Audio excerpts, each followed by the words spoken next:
An overview of the book of Daniel. Daniel 1, God is manifest to a commandment-keeping people. In John 14, 21-23, if you love me, keep my commandments. I will love you, my Father will love you, and we will manifest ourselves to you. This is what God did for Daniel, prophetically, intellectually, in all aspects of life, concerning one's health. And we will make our abode with you. Daniel kept the health laws and the 10 commandments. He remembered to keep the Sabbath holy as the command was given. And so God was manifest to him in the life. So when it came to a crisis, as found in Daniel 2, he was able to explain the meaning of the dream that Nebuchadnezzar had.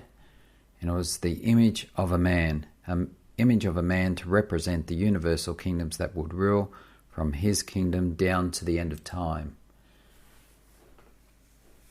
In Daniel 7, beasts are given to represent the same universal kingdoms, with a focus then from the last beast on the little horn which come from the 10-horned beast, and that's later described as the abomination of desolation in Daniel 8, to then focus on this little horn power that comes from the 10 horns, which speaks great things.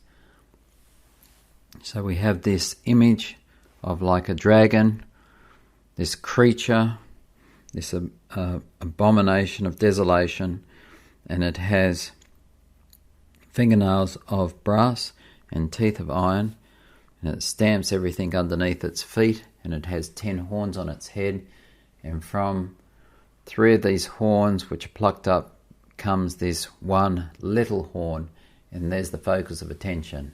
Because in Daniel 7 verse 25 it says, he shall wear out the saints of the Most High, speak great things against the Most High, and think to change times and laws. In Daniel 8 we have the changing of the horns, and beasts now change. The image that is used to represent the nations now become the ram for Medo-Persia and the he-goat as for Greece. And then we have what I call the changing of the horns. The goat breaks, and it has one notable horn, breaks the 2 horns of the ram, representing Medo-Persia.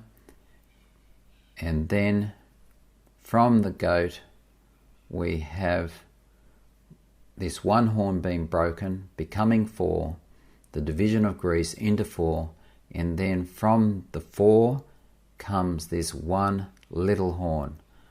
The focus again is on this little horn power.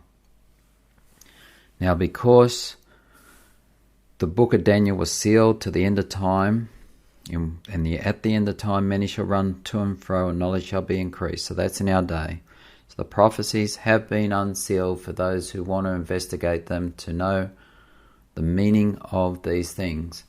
And we can easily see, since these end times, there are no longer papal states, but it has become the smallest country, the smallest state in the world, which is the little horn.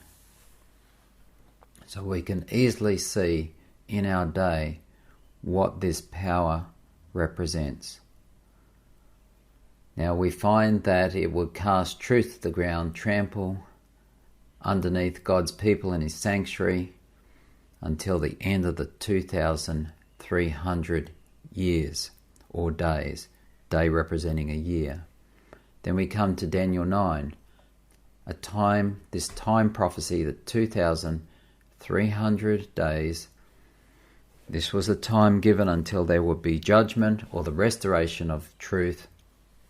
Now this is explained, this time period, by time, and is secured by several events, but including the death of Christ. Daniel 11 and 12, we have the King of the North. It's that little horn power. The focus has always been towards this little horn power, towards the judgment and what's happening concerning God's people. And then it's versus the king of the south, or Egypt.